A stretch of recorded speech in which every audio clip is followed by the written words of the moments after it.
একটা পুরুষ তার স্ত্রীকে সবসময় বলে, এটা করো তাহলে আমার মা খুশি হবে, ওটা করো তাহলে বাবা খুশি হবে, এটা এভাবে করো তাহলে আমার বোন খুশি হবে, আমার ভাই কি চাই তা কিন্তু ঠিকমতো দিও।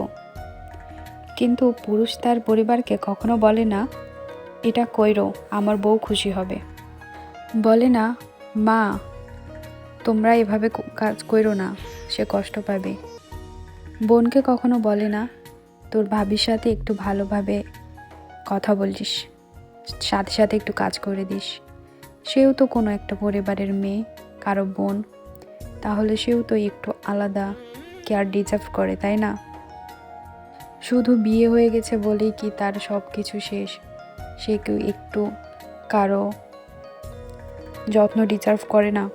কারো একটু ভালোবাসা, আলাদা একটু কেয়ার ডিজার্ভ করে না? বলেন আপনারাই।